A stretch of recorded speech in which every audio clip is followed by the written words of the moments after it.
Погоди. Но в моей голове говорит со мной. Так вот оно меня не получит. Откуда этот шепот? Шепот и детские качели скрипят. Всем, кто меня слышит, мужики, помогите! Реальная история 3 друзей, которые взяли камеру и отправились на свой страх и риск в строго охраняемую зону отчуждения. Ходит много легенд и баек о чернобыльской зоне. Одни говорят, что ученые там проводят бесчеловечные опыты. Другие же говорят о животных-мутантах, обладающих невероятными способностями. Одно ясно точно: радиационный фон там настолько велик, что пребывание там даже короткое время может привести к необратимым последствиям. В обед выехали с Киева и вечером уже тут были. Вот наши апартаменты.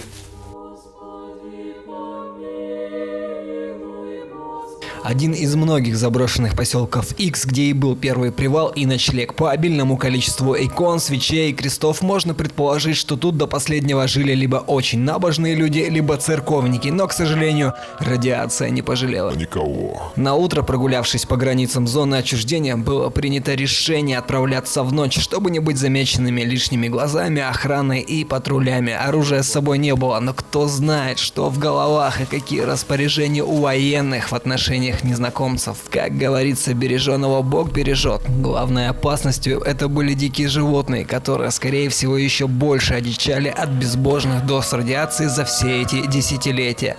До Припяти 30 километров, расстояние, которое нужно преодолеть до рассвета.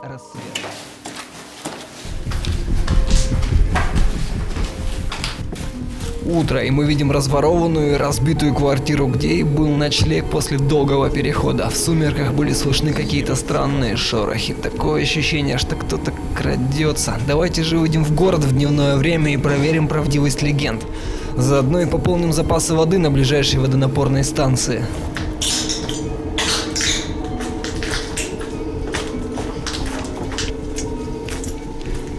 Вот и он, город-призрак, город, которого нет на картах. Сюда просто так нельзя приехать на машине, как нам это показывают в фильмах. Никто не знает, какие опасности поджидают на открытой местности, поэтому двигаться нужно аккуратно и всегда быть начеку.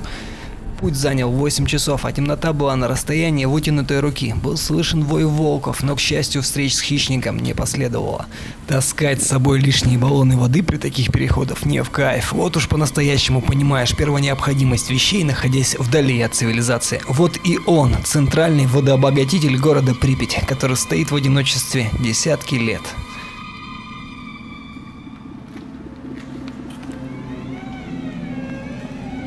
Не-не-не, нихуя, не с этого набирай, чувак, выливай нахуй.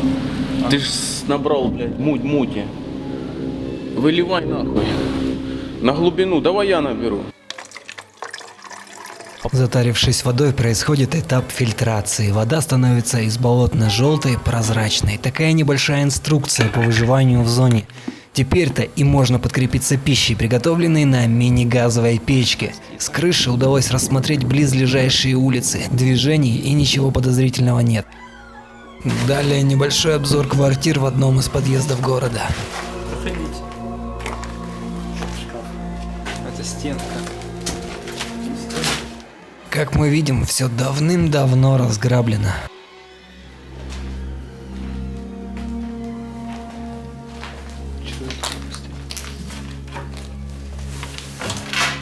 Пусто.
бля? Все харе, бля. Это не будет фортепиано, называется октава.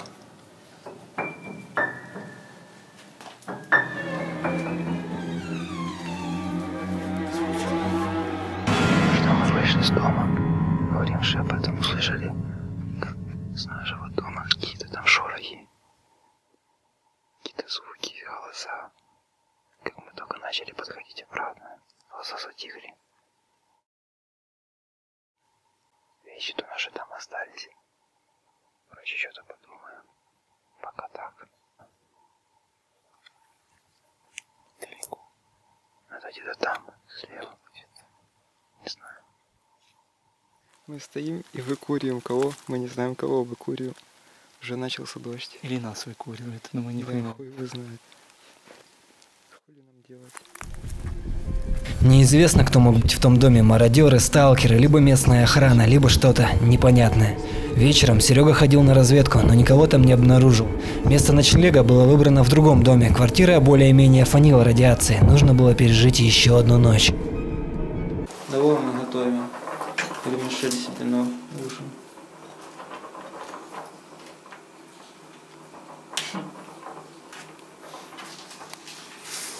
Ты парашу сними. Возле параши. Да, он говно. Возле разбитого толчка. День выдался не легких.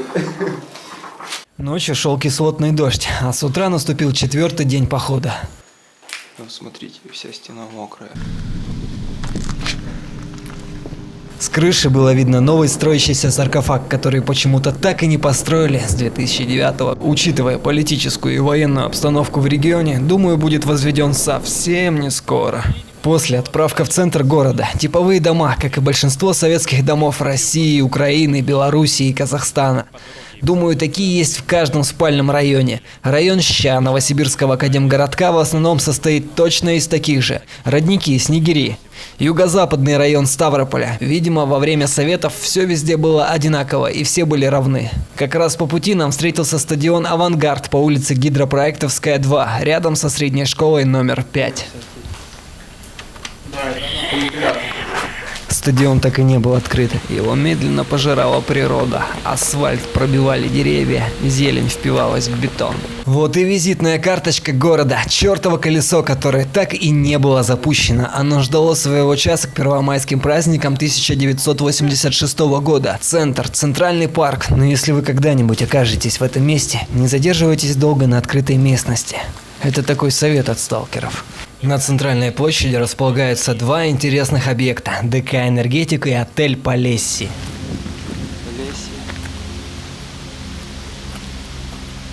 ДК был построен в 1970 году. В здании была дискотека Эдисон 2. Также тут было местное радио. Если по видео обратить внимание на стены и на синюю облупившуюся краску на стенах, вот в подъезде у меня сейчас точно так же. Это место известно по таким играм, как «Сталкер», «Тени Чернобыля». На самом деле типичный ДК. Уже на этом объекте окончательно стало понятно, что все разграблено и разрушено просто вдоталово. Облученные вещи с одобрением и процентом для охраны были вывезены и проданы самыми умными спекулянтами-челночниками, теми, кто нажился на чужом горе. Да и о каком контроле могла идти речь в эпоху распада Советского Союза? Об этом не говорилось в СМИ, но спустя месяц после изоляции города людям разрешили вернуться за вещами. Только вот большинство либо не дожило до этого времени, либо не захотели брать облученные шмотки, которые с каждым часом сокращали бы их жизнь на год.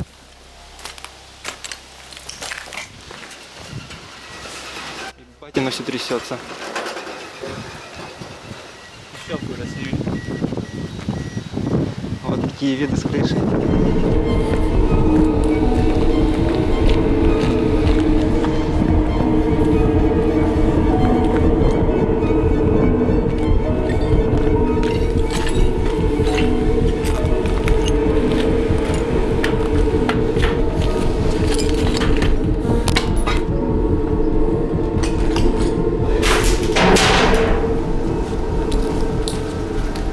Макс, надо?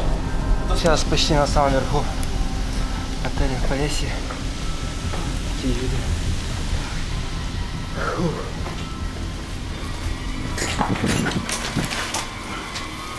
Давай, сигай туда.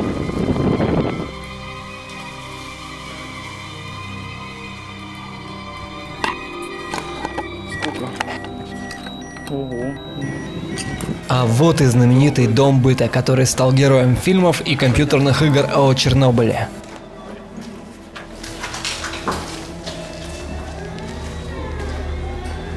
Вот тут уже. Медико-санитарная часть 126. В подвале этой больницы была замечена необъяснимая. Вы увидите феноменальные кадры.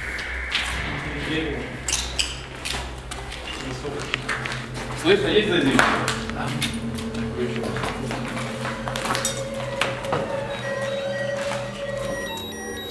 Сколько? 80. 89. 100. 10 тысяч. 109. Все, 114. 126. 127. 133. Ну там внизу, короче, спускай, если ребята. Там экшен идет, Ну так ты чуть-чуть. Спускай. Ну, там, короче, бахилы, вся хуйня, респираторы.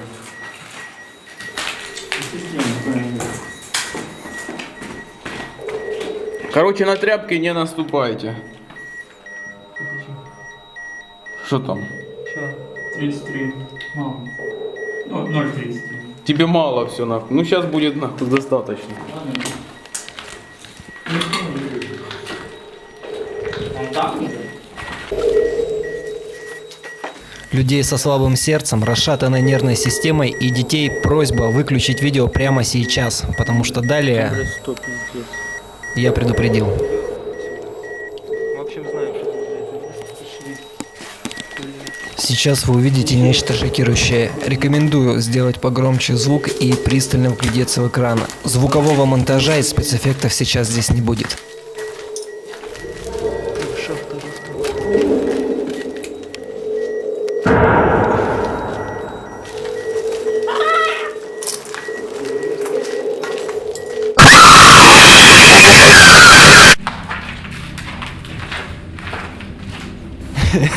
Делай репост, если наложил кирпичей.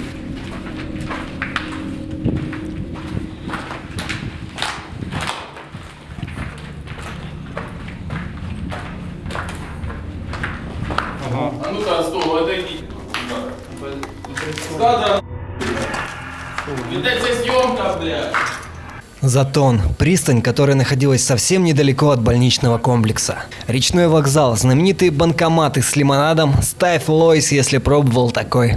Тут бороздили волны суда на подводных крыльях, ракета, комета, метеор, до таких городов, как Киев.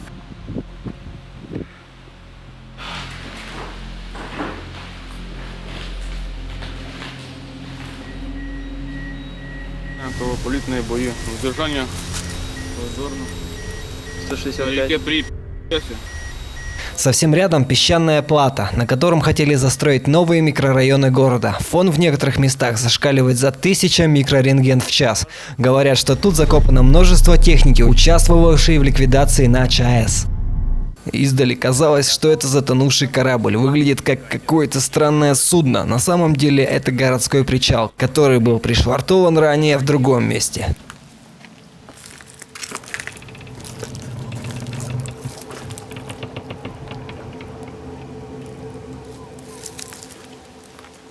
Сереге пришла идея наловить чернобыльской мутанта рыбы на ужин.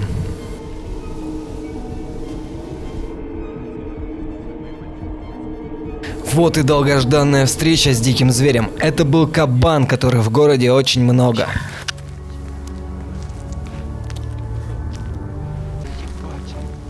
Ну-ка, иди такие песни.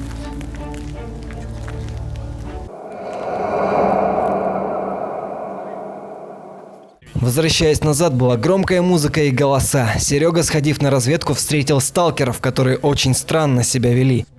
Они нашли, блядь, нашу хату, говорит. Они потом нашли.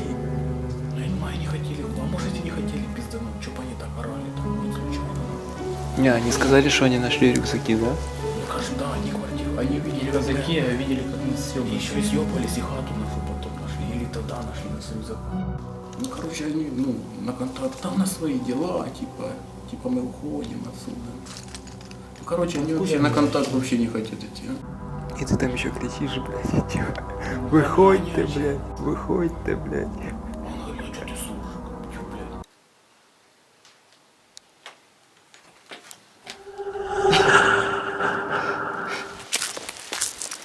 Это вот это детский сад? Да. Мне кажется, его разъебали к ебеням. Это все хуям. Детский сад Чебурашка, один из 15 садиков города. Находится он в 5-м микрорайоне по улице Героев Сталинграда 8. Родительские взносы смотрим. Сентябрь 85-й год. Колесникова, что 29 рублей 14 копеек. Вроде бы как. Парень Женин, 12. Рейда Саша, 13. Старик.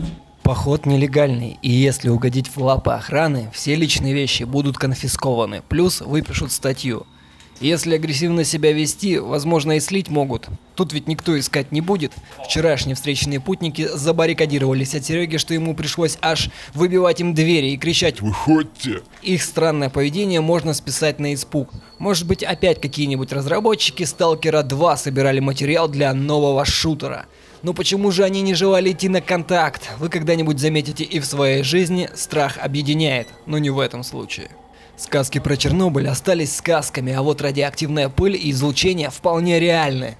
Детский садик оказался настоящим музеем той эпохи детей 80-х годов, сохранившиеся игрушки, рисунки, записи, жутковатое место. Его мы можем встретить в игре Сталкер Зов Припяти. Тут находился маяк, который глушил радиосигналы военных, еще до кучи был наполнен группой отряда Монолит, одержимой зоной людьми. Даже не знаю, передают ли какие-нибудь смежные истории книги Сталкер, которыми заполнено целые полки книжных магазинов. Интересно, авторы этих книг по-настоящему решили бы превратиться в своих персонажей и совершить, можно сказать, подвиг нашего времени и не на шутку переместиться в те события, которые они описывают. Прочувствовать радиацию на своей шкуре, так сказать.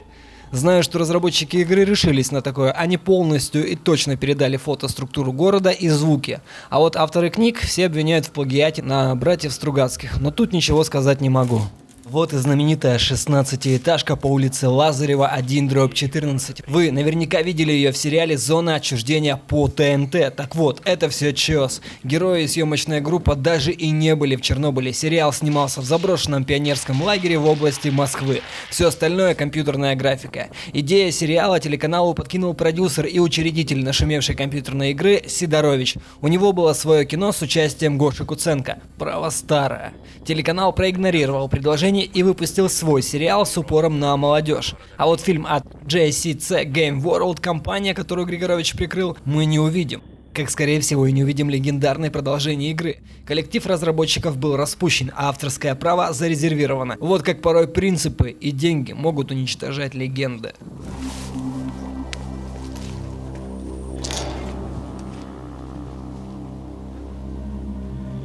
А с этой крыши отличный вид на город и эпичный герб Советского Союза с серпом и молотом. Ты снял как Не.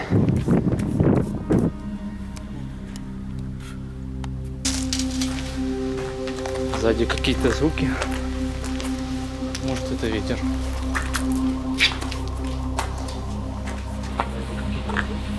Известная в узких кругах ПТУ номер 8. Тут все гости зоны оставляют автографы на стенах и досках о своем пребывании. Возможно, также это является местной гостиницей и перевалочным пунктом для сталкеров. Все как и везде. Обшарпанные стены, пыль и разрушения. Было бы классно снимать тут видеоклипы, фильмы и сериалы на заданную тематику. Главное, чтоб техника потом не фонила. Ну, конечно же, и голова. Ну и огурец, чтоб в Чучкелу не превратился. По пути встретился ковш радиация, в метре от которого было 250-300 микрорентген в час, а внутри около 12 тысяч микрорентген в час, что в 400 раз выше предельной нормы. Все, вылажу. скользко. Я заряд получил. Традиционный. Еще встретился земноводный японский бульдозер Камацу, почему-то не захороненный под землю, как другая техника. Окраина города, улица Заводская и огромный завод «Юпитер». Вы видите кадры из того самого «Сталкера. Зов Припяти», выпущенного в далеком 2007 году, который четко передает структуру и атмосферу этого места. Выходит какой-то симулятор зоны. Как я уже говорил, игра воссоздавалась по фотографиям, поэтому тут все четко, вплоть до обшарпанных стен, которые красят наши подъезды и по сей день. Это центральная проходная завода «Юпитер».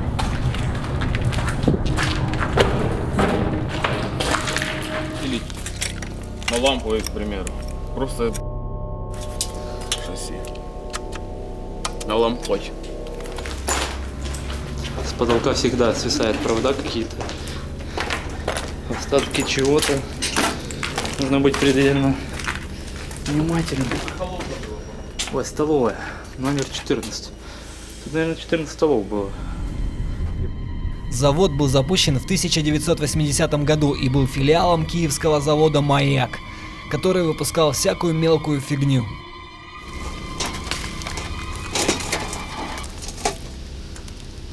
Что там? Привкус плутония есть?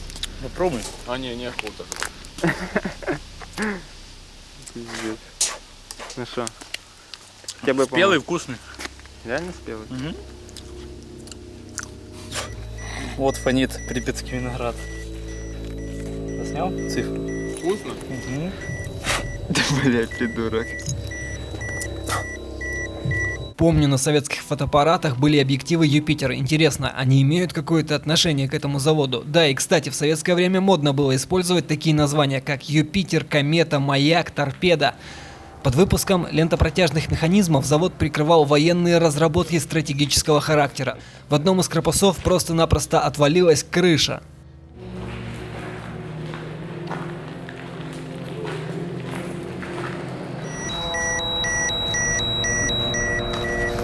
Вот часы остановились, когда рухнул чай. На 2:40.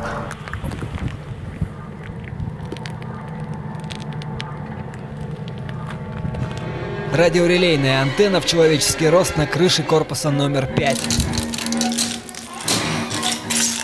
Вот квитанции какие-то на Киев, Москву и другие города СССР. Днепропетровск, Москва, Брест, Славутич, Вот там все клавиатура. Павлоград. Кстати, сделано.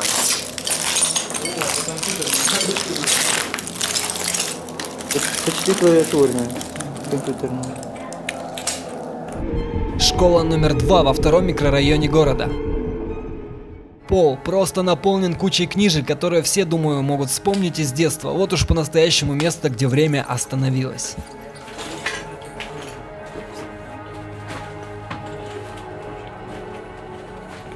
О, фотографии школьников. О, этого типа я знаю. Да? Нет.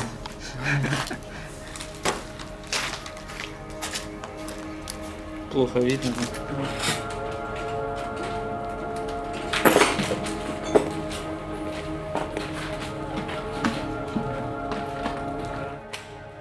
В спортзале, который был даже больше, чем в моей школе, напрочь прогнивший деревянный пол, местами лежали полуздутые мячи, которыми можно было играть в футбол. Вот уж справедливая поговорка, что в СССР делали все на века.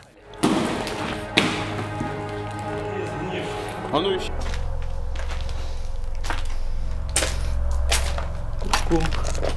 Ребятки. В остальном все, как и везде, разрушено, все разворовано, кричала б сейчас Ольга Петровна. Вот это интересный класс. Очень много противогазов. Что-то. Мир. Братерство. Едность. Братерство. Я думал, это на русском. Выпуск 1983 год. Средняя школа номер 2 города Припяти. Пацаны, идите сюда. Тут даже сохранились надписи мелом какие-то. А вот это что такое? Это, Подожди, а ты ищи. Ну, вот еще. настоящий попробуй. Ну потрогай. Нет? Похоже, единственная школа, в которой на 1 сентября приходят только мутированные мыши, и если вы любите верить в потустороннее, то и призраки. Я вот неверующий, и как бы мы уже видели, в самом страшном месте, в городе Призраки, ничего паранормального нет, хотя множество сталкеров, что были тут, рассказывают, что слышали школьный звонок на урок. Правда это или вымысел, неизвестно. Перед возвращением домой нужно как минимум быть с чистой головой и рассудком. Водные процедуры в зоне можно принять на причале с эпичным видом на Затон. А с наступлением темноты, чтобы не быть замеченным, нужно было сваливать. Валим нахуй отсюда. Давай, вылетай.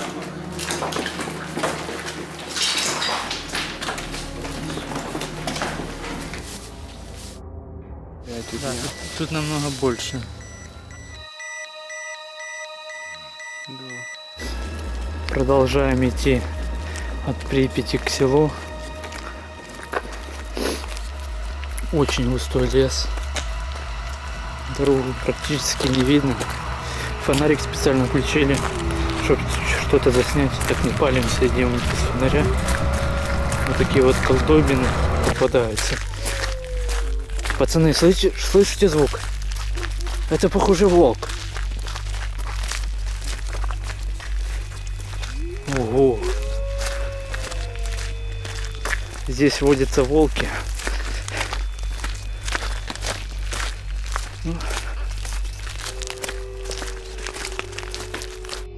Волки продолжают подавать признаки жизни. В перевалочном заброшенном поселке X было принято провести последнюю ночь. Да, это кот. Это сушеная кошка, нахуй. Чернобыльская. Мумия. Я вижу лицо или что, да? Блять. Тут решили растопить, короче, печку, и тут все дымом затянуло. Вот это да, пацаны, все в дыму, еб твою мать. Видео. Идет дым, короче, со всех щелей. Там уже находиться вообще невыносимо.